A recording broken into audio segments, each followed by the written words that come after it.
Let's see.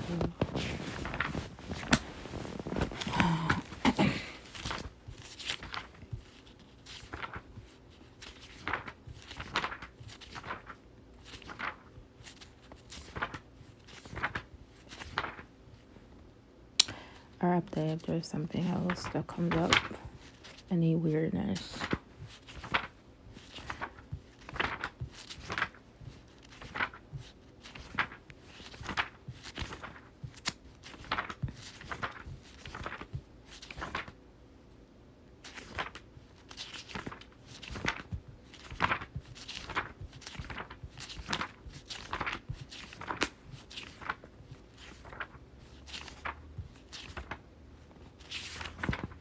Whoever's watching me now. You can't see the comment.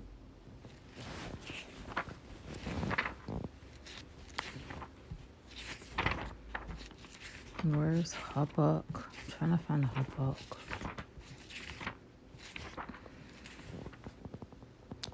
Hello, hi.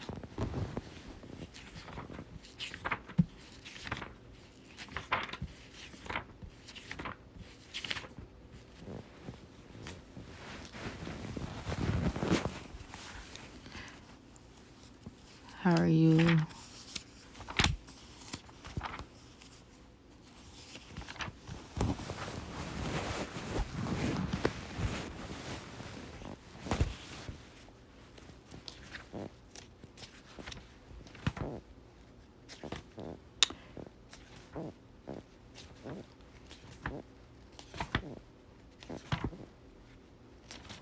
Habbuck. I'm trying to find the Habbuck, the Bible.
I don't even see it.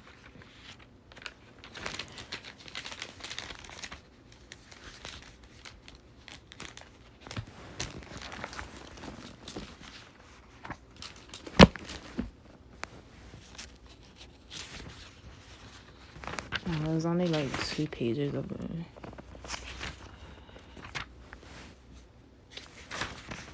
So how about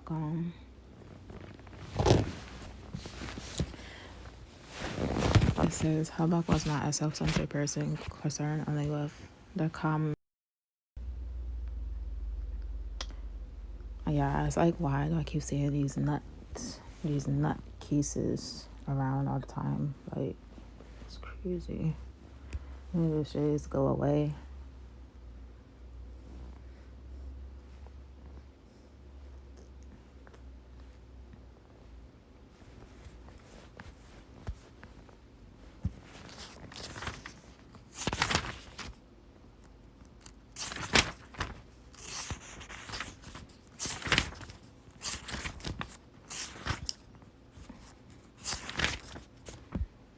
But I'm moving to another state.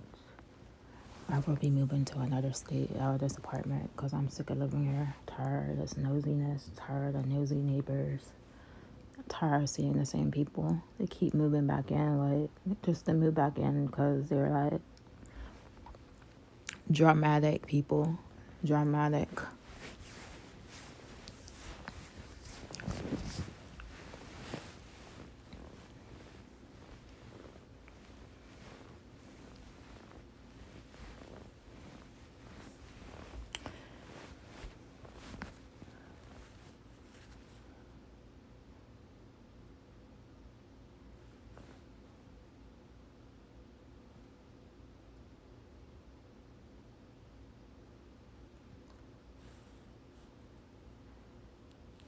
Unique place in Canaan.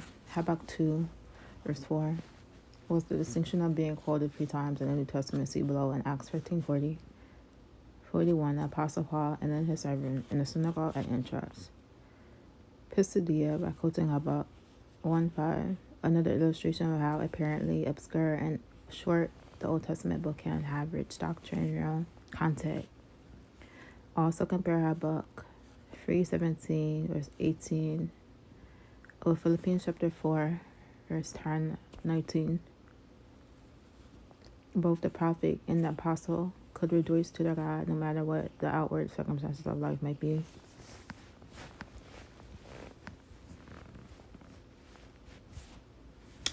As to the style, the Hebrew Christian scholar Charles Raven writes, Augusty to Habbuck, a very high place among the Hebrew prophets. The poetry of the chapter 3 has been rightly praised on every hand as the most magnificent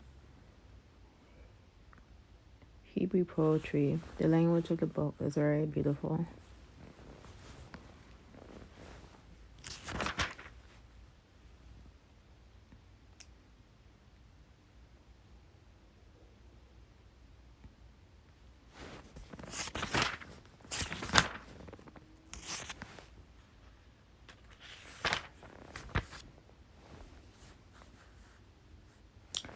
All for show. We know virtually nothing about this prophet.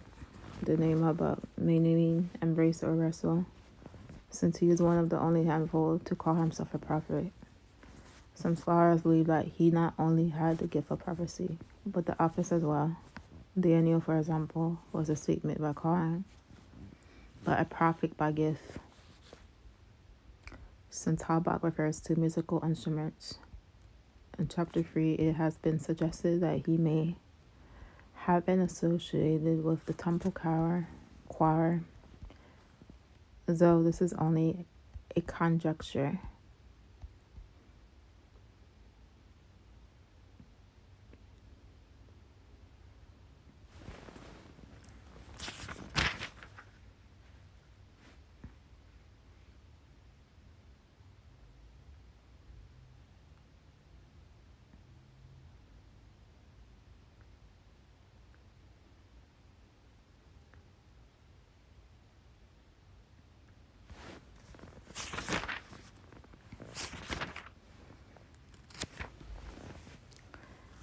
Because Habbuck mentions no kings, this little prophecy is hard to date. It is probably from the 1600s BC, though of course some rationalistic critics date it much later for reasons of their own. Conservative scholars generally place the prophet during the reigns of either Messiah or Josiah or Jehoram, all kings of the 7th century BC. The last name king's reign is perhaps the best choice, with a date near the Battle of Karshmar 605 BC, at which Babylon was victorious.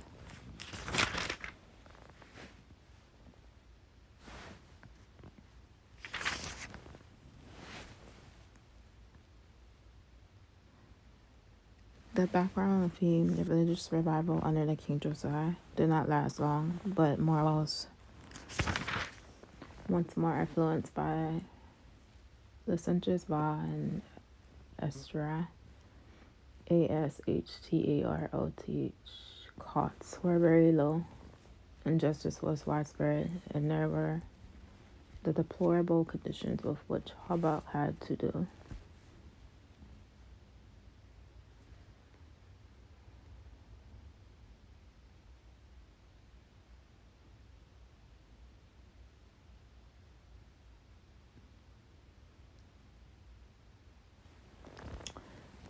This prophet spoke to Judah prior to the Babylonian captivity, 586 BC. Since his name may mean wrestler, it is fitting that he wrestled with Jehovah over the sin and punishment of the people of Judah, referring the meaning to embrace. Fingerprint quotes Martin Luther of Faber as follows.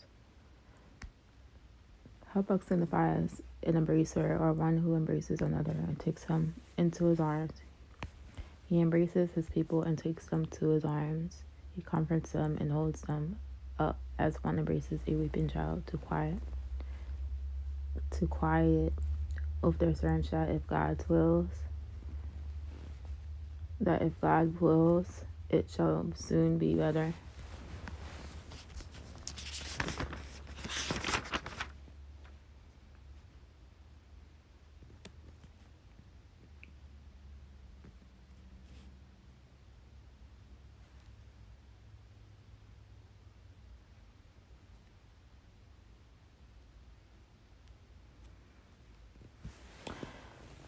The outline is: the prophet is perplexed that God does not punish the iniquity of Judah.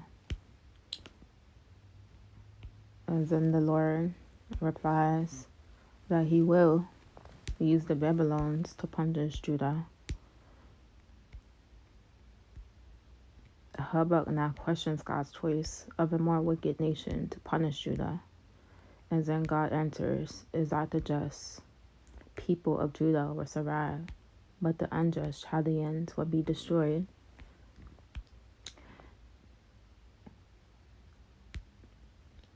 A. Habbuck awaits God's answer, and B. Instructions to record the answer and await its fulfillment.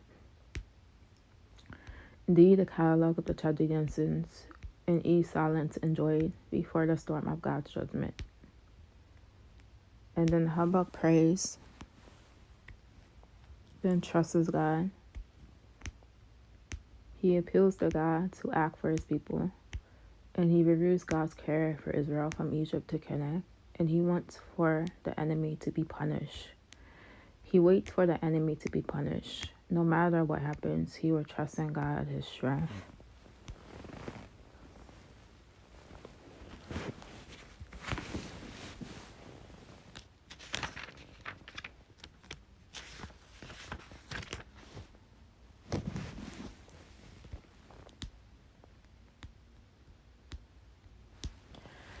Since this is short, I'll go to the Bible.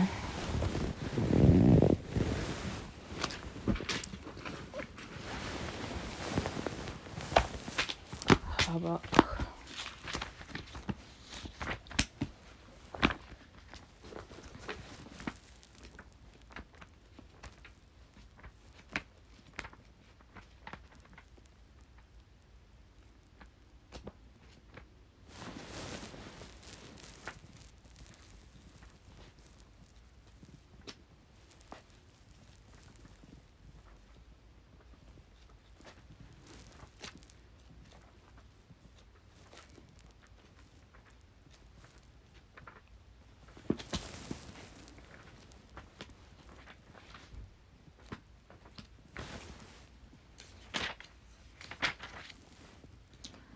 This is the message that the prophet Habbuck received in a vision. Habbuck 1. Habbuck's complaint. How long, O Lord, must I call for help, but you do not listen?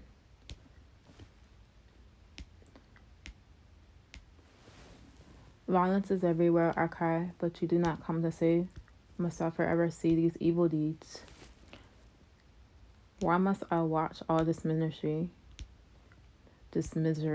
Wherever I look, I see destruction and violence.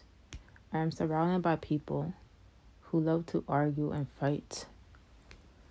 The law has become paralyzed, and there is no justice in the courts.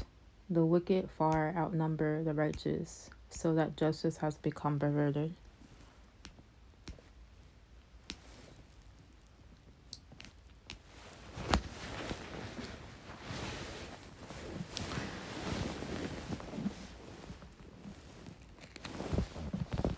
So that the Habbuck 1 verse 4. The Berliner Oracle, New King James Version, March, which the prophet Habbuck saw, is probably a title for the whole book. In verses 2-4, he complained to the Lord about the terrible violence, iniquity, robbery, strife, and injustice in Judah. And he asked the Lord how long it would be allowed to go on unpunished. Because of this and similar questions of God, Habbuck has sometimes been called the Dalton of Thomas of the Dalton of Thomas of the Old Testament. The first 11 verses of the prophecy are a dialogue between Habbuck and the Lord.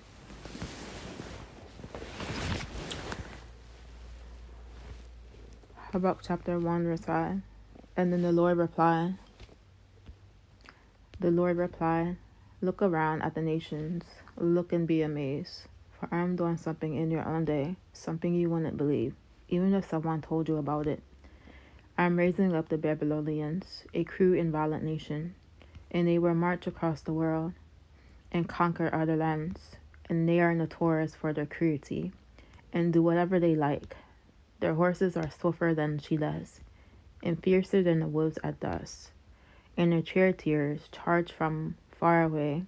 Like eagles they swoop down to devour their prey, and on they come, all bent on violence, and their hordes advance like a desert wind, sweeping captives ahead of them like sun.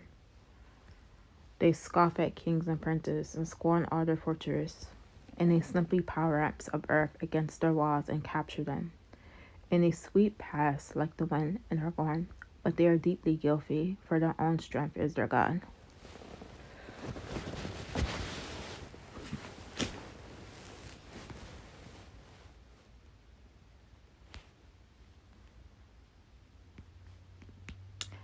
The Lord replies that he will use the Babylonians to punish Judah.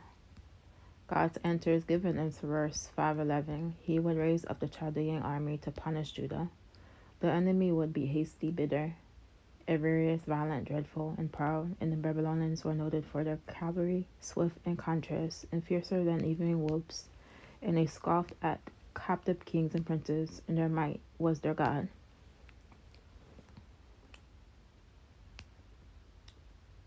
I don't know that word. Feinberg comments, the success of the Chaldean will be multiplied, and he will carry all before him, as the wind sweeps over vast stretches of the land. In doing so, the Chaldean conqueror heaps up guilt before God because of his ungodly ambitions and his subjugation of many helpless people. Habbuck now questions God's choice of a more wicked nation to punish Judah. And when Habbuck heard this, he was troubled, and his accusation brought forth the second dialogue. How could God punish Judah by a nation that was worse than they were? He argues with God based on his knowledge that God is of pure eyes and to behold evil and cannot look on wickedness. And the Babylonians were undoubtedly wicked. However, Judah's wickedness was greater, since the Jews were sinning against much greater light. How could God look upon the wickedness of the Babylonians as they took men captive by the netful, even by the hook and the net? They sacrificed to their idols and grew fat. Will there be no end to their slaughter of the nations? Evan explains an analogy was drawn from the life of a fisherman, and the men were like fishes whom the fisherman collected in his net, and then paid divine honors to the net by which he was been so enriched. In this comparison, the world was the sea, the nation was the fishes. Nebuchadnezzar was the fisherman. The net was the military might of the Chaldean, by which he was able to gain great wealth through the conquest.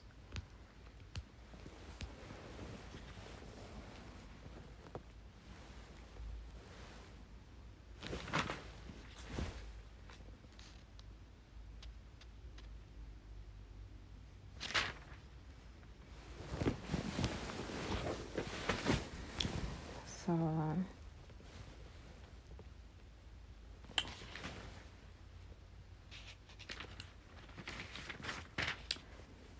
Habbuck chapter 1 verse 12. Habbuck's second complaint. O Lord my God, my Holy One, you are eternal. Surely you do not plan to wipe us out. O Lord, our rock, you have sent these Babylonians to correct us, to punish us for our many sins. But you are pure and cannot stand the sight of evil. Will you wink at their treachery? Should we be silent while the wicked swallow up the people more righteous than they? Are we only fish to be caught and killed? Are we only sea creatures that have no leader?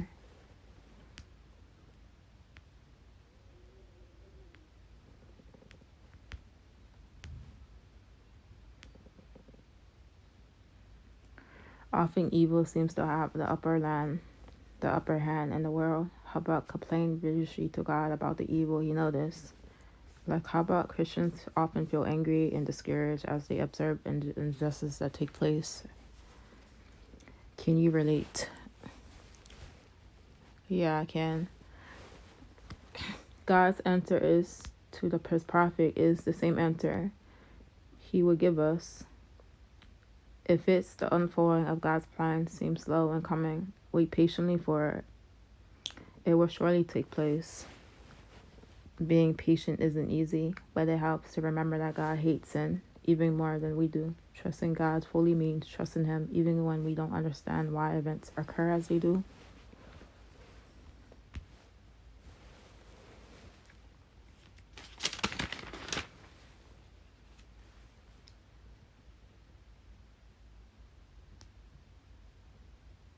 Habbuck chapter 1 verse 15. Must we be strung up on their hooks and caught in their nets while they rejoice and celebrate? Then they will worship their nets and burn incense in front of them. These nets are the gods who have made us rich, and they will claim. Will you let them get away with this forever? Will they succeed forever in their heartless conquest? I will climb up to my watchtower and stand at my guard post, and there I will wait to see what the Lord says and how He will answer my complaint.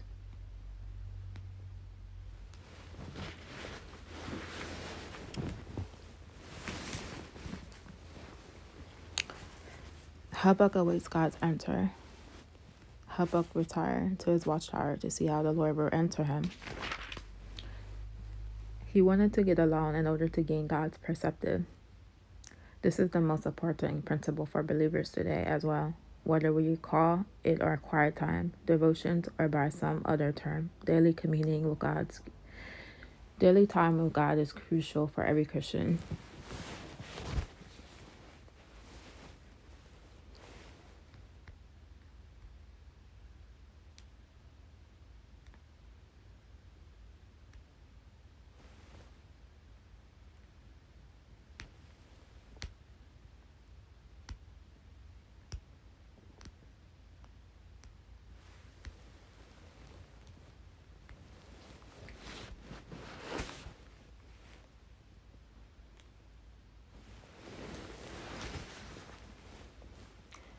So the Lord's second reply, Habbuck chapter 2, verse 2. Then the Lord said to me, write my answer plainly on tablets so that I, runner, can carry the correct message to others.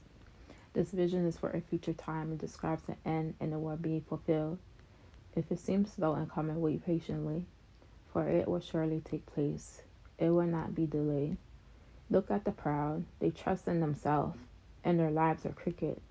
But the righteous will live by their faithfulness to God. Wealth is treacherous, and the ignorant are never at rest, and they open their mouths as wide as the grave, and like death they are never satisfied.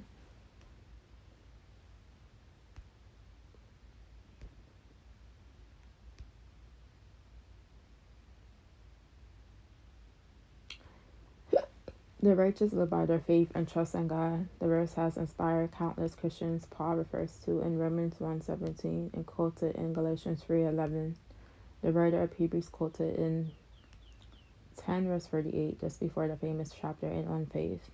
And this truth is helpful to all Christians who live through difficult times. Those who live by faith believe that God directs all things according to His purposes. Is that what you believe?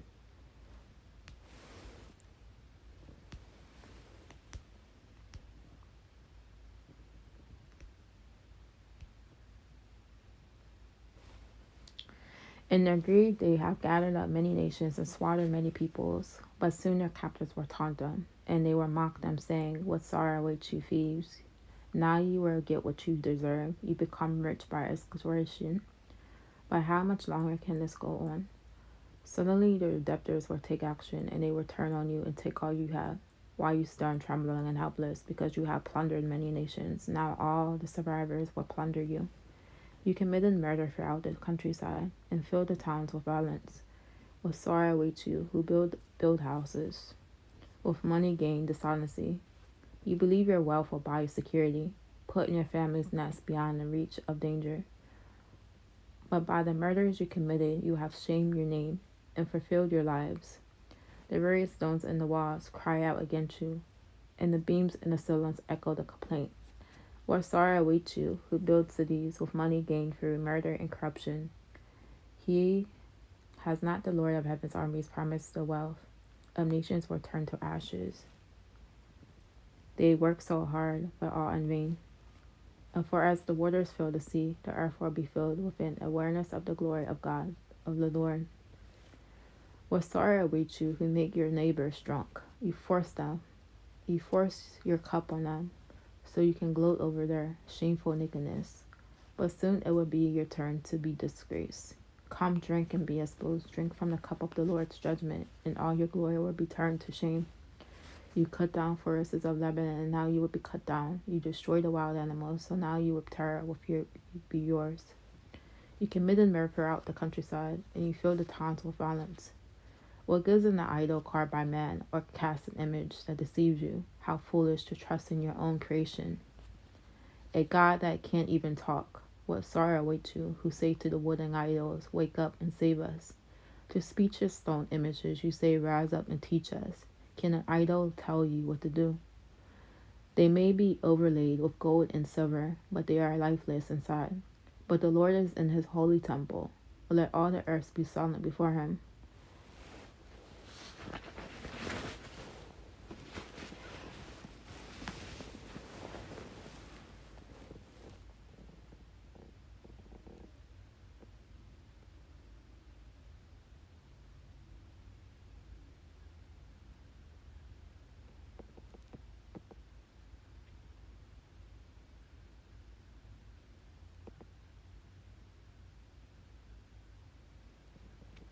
So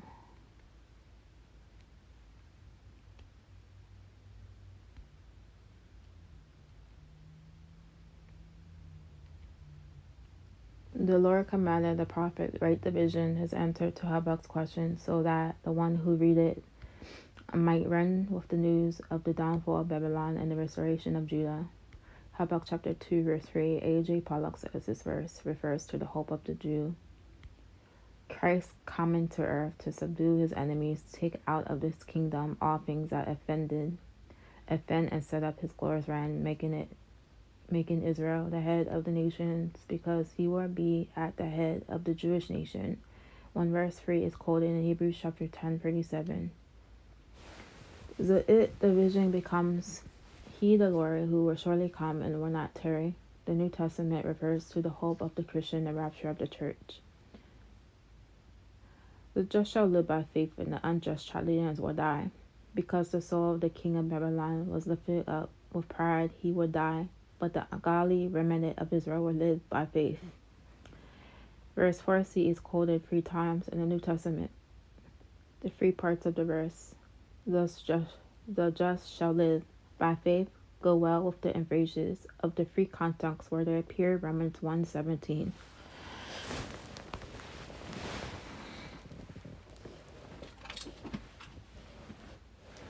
Charger.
Okay.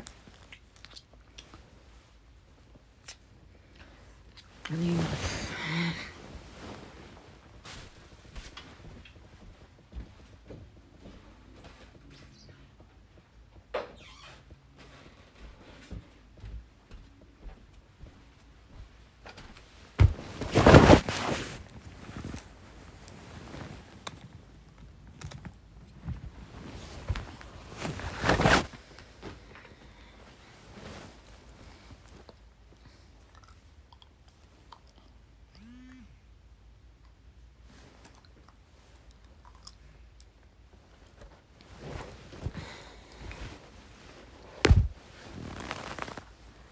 okay, let's move on then.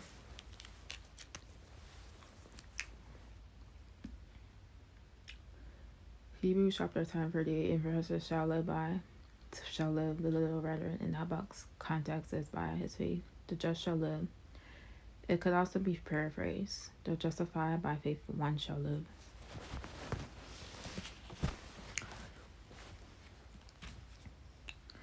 Habbuck chapter 2 verse 5. Wine drinking was a national sin of Babylon, and no doubt of Nebuchadnezzar.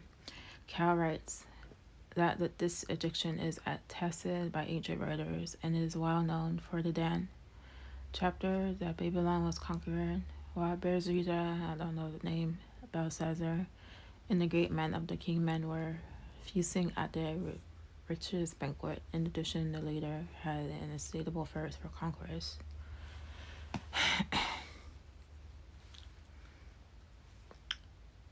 Habbuck chapter 2, 6, 8, verse 6 begins a taunt song containing 5 fools against Babylon. The first fool is against lust for empire or aggression. The many nations which Nebuchadnezzar had conquered would taunt him for his ill-gotten gain and would oppress and plunder Babylon as he had done to them. Habbuck, greed, pride.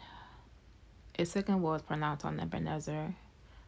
For his confidence and pride, he tried to make his dynasty safe from the reach of disaster, but his dishonest gain and cruelty would cry out against him. The third war against the king was for his lust for magnates and his bloodshed tactics.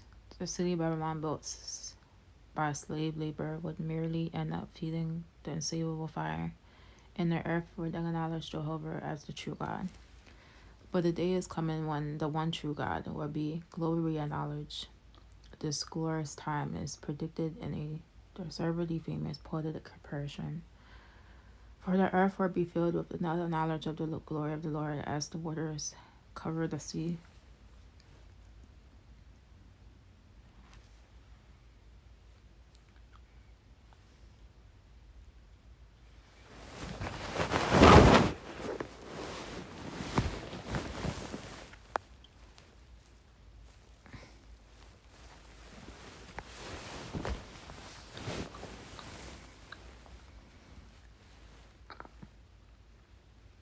The corruption of neighbors.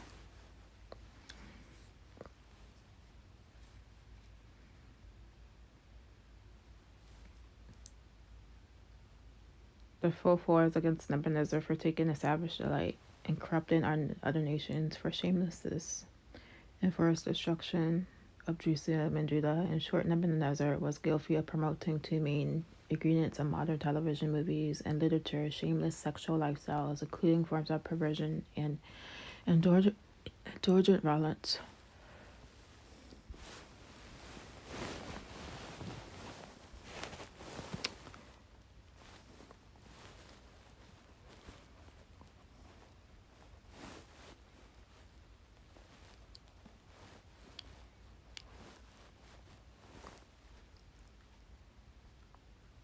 Whatever, I don't want to do it.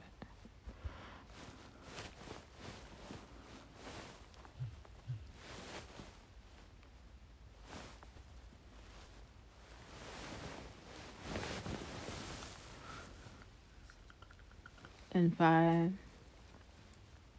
idolatry. The fifth and final woe condemns the king for the idolatry of Babylon in Riley's sarcastic lines. What good is gold or silver, plotted idol, when free is no breath, in it all.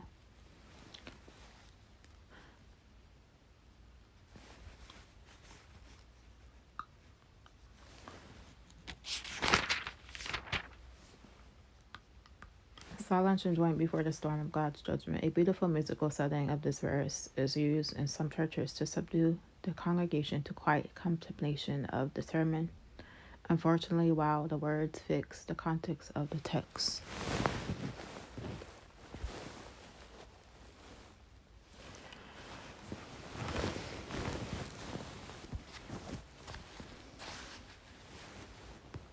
The words of the context of the text is that the Lord is about to demonstrate his power and judgment for the reason all the earth should keep silence before him.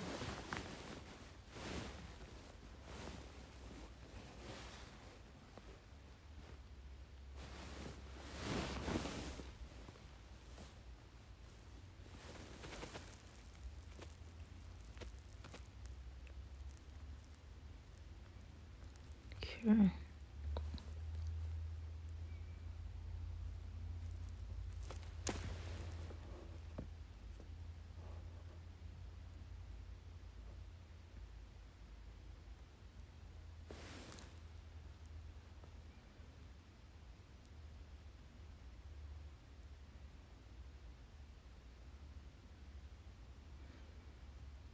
So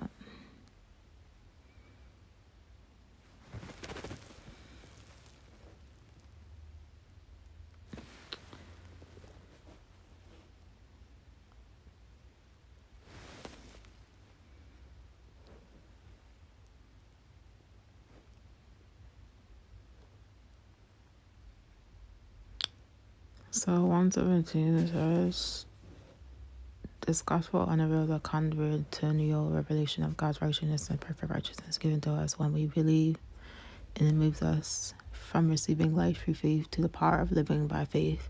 This is what the scripture means. Here we go again with the dumb musics.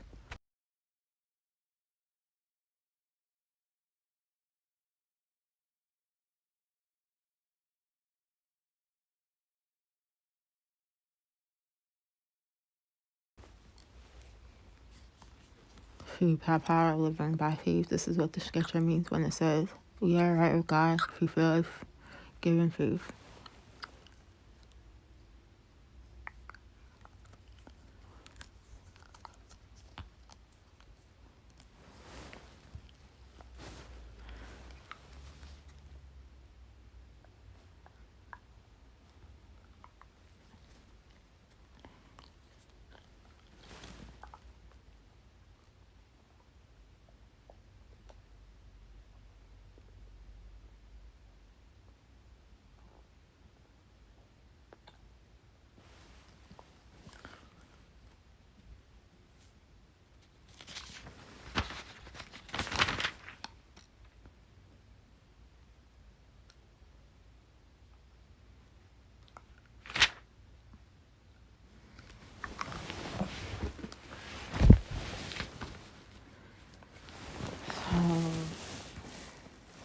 Galatians.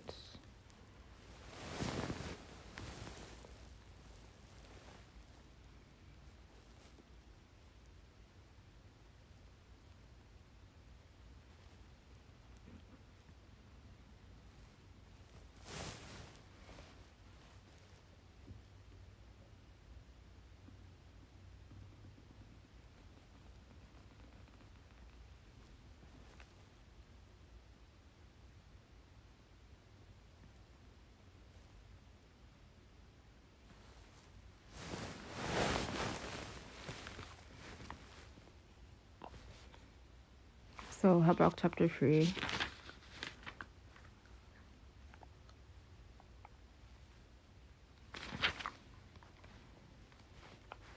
Habbuck's prayer. This prayer was sung by the prophet Habbuck. I have heard all about you, Lord, and I'm filled with awe by your amazing works. In this time of our deep need, help us again as you did in years gone by. And in your anger, remember your mercy. I see God moving across the desert from Edom, the Holy One coming from Mount Paran. His brilliant splendor fills the heavens, and the earth is filled with his praise, and his coming is as brilliant as the sunrise. Rays of light flash from his hands, where his awesome power is hidden, and pestilence marches before him. Plague follows close behind. When he stops, the earth shakes, and when he looks, the nations tremble.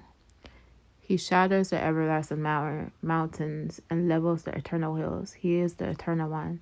I see the people of Cushan in distress, in the nation of Midian traveling in terror. Was it in anger, the Lord, that you struck the rivers and parted the sea? Were you displeased with them? No, you were sending your chariot to salvation. You brandish your bow and your quiver of arrows, and you split open the earth for flowing rivers.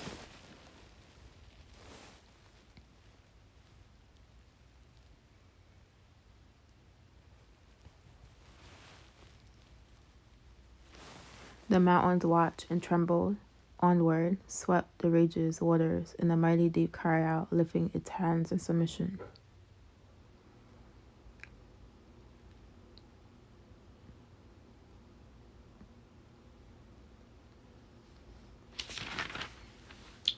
The sun and moon stood still in the sky as your brilliant arrows flew and your glittering spear flashed, and you marched across the land in anger and trampled the nations in your fury. And you went out to rescue your chosen people, to save your anointing ones, and you crushed the heads of the wicked. You crushed the heads of the wicked and stripped their bones from head to toe. With his own weapons, you destroyed the chef of his those who rushed out like a whirlwind, thinking Israel would be easy prey. As they think easy, Christians are easy prey too. That's what they be thinking. You trampled the sea with your horses, and the mighty waters piled high. I trembled inside when I heard this, and my lips quivered with fear, and my legs gave way beneath me, and I shook in terror. I will wait quietly for the coming day when disaster will strike the people who invade us.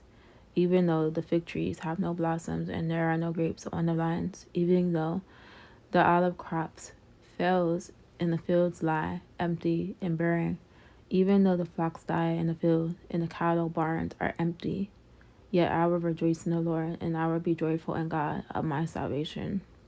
The sovereign Lord is my strength, and he makes me as sureford as a deer, able to tread upon the heights.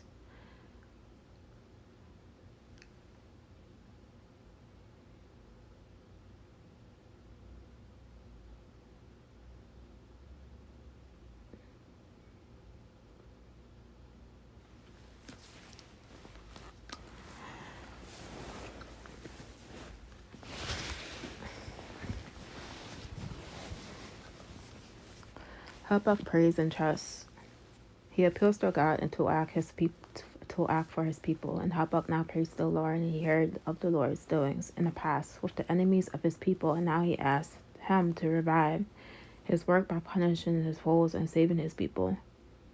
He reviews God's care for Israel from Egypt to Canaan. Habbuck chapter 3, verse 3-7. Habbuck chapter 3, verse 3, verse 7. In a splendid vision of God's sovereignty, the scholarly calls a fibulata, I don't know these words, song about God's manifestation.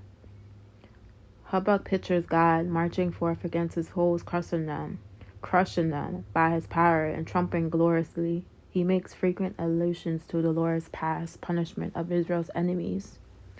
The judgment of Egypt at the time of the Exodus, the countries that opposed Israel on the way to the Promised Land, and the nations that had to be driven out of Canaan by Joshua. In the first section of the prayer, God's glory and brightness are seen in both the heavens and the earth. The geographical details, Tamim and Mount Paran, Cushan and Midian, all speak of enemies of Israel. For example, Tamim, a large city in Edom, stands for of the Idumea, and Cushan is probably the same as Cush or Ethiopia.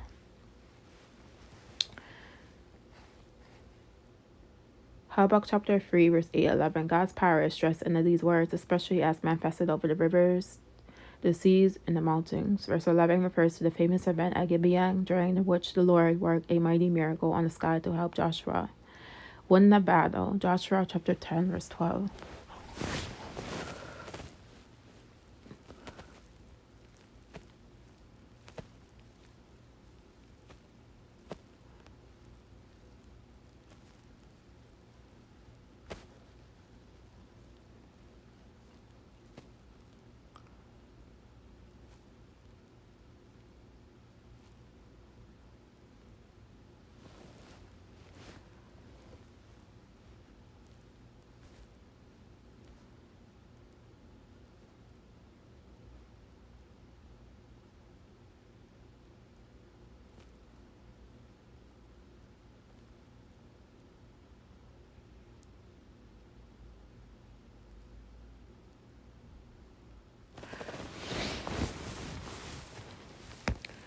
Where is Joshua? Where is he at?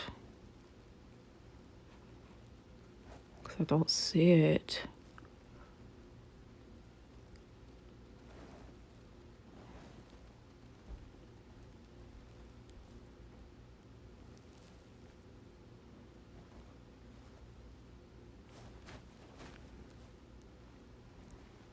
Joshua chapter 10.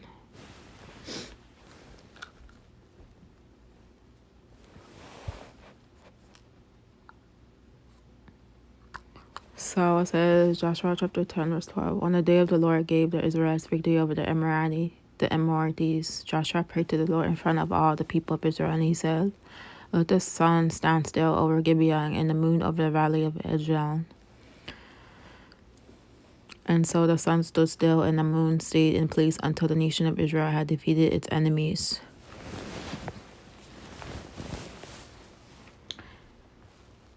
Habbuck chapter 3, verse 12, verse 15. Here God is seen marching through the land for Israel and trampling their enemies in anger. The reference in the verse 15 is to the crossing of the Red Sea. Exodus 14, when there was a heap of great waters on each side of the people of God as they marched through as if on dry land.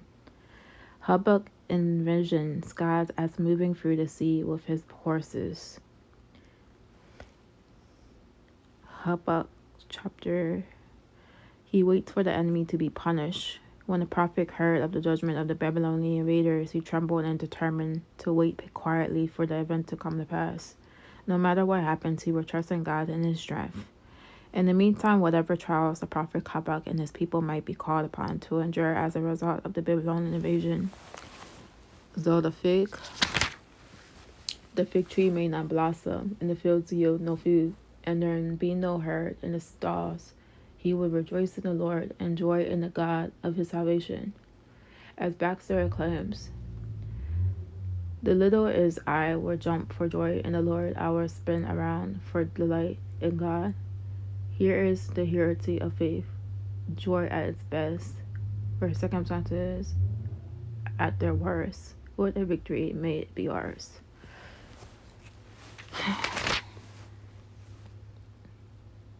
So I'm supposed to be going on a vacation to a cabin, so that would be a nice getaway in the boondocks away from here, this noisy place.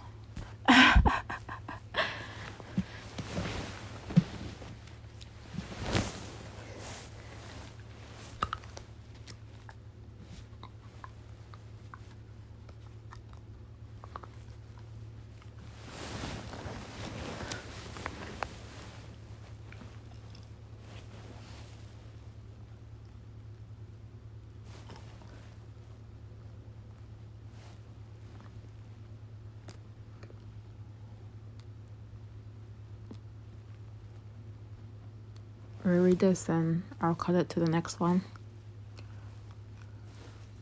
Chapter 14. Then the Lord gave So this is Exodus 14. these instructions to Moses. Order the Israelites to turn back and camp by Pi-hahiroth between Migdol and the sea. Camp there along the shore across from Baal-zephon. Then Pharaoh will think the Israelites are confused. They are trapped in the wilderness. And once again, I will harden Pharaoh's heart, and he will chase after you. I have planned this in order to display my glory through Pharaoh and his whole army. After this, the Egyptians will know that I am the Lord. So the Israelites camped there as they were told. The Egyptians pursue Israel. When word reached the king of Egypt that the Israelites had fled, Pharaoh and his officials changed their minds. What have we done letting all those Israelite slaves get away? They asked. So Pharaoh harnessed his chariot and called up his troops. He took with him 600 of Egypt's best chariots, along with the rest of the chariots of Egypt, each with its commander. The Lord hardened the heart of Pharaoh, the king of Egypt, so he chased after the people of Israel, who had left with fists raised in defiance.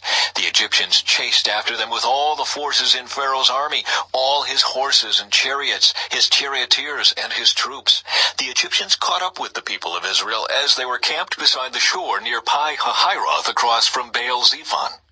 As Pharaoh approached, the people of Israel looked up and panicked when they saw the Egyptians overtaking them. They cried out to the Lord, and they said to Moses, "Why did you bring us out here to die in the wilderness?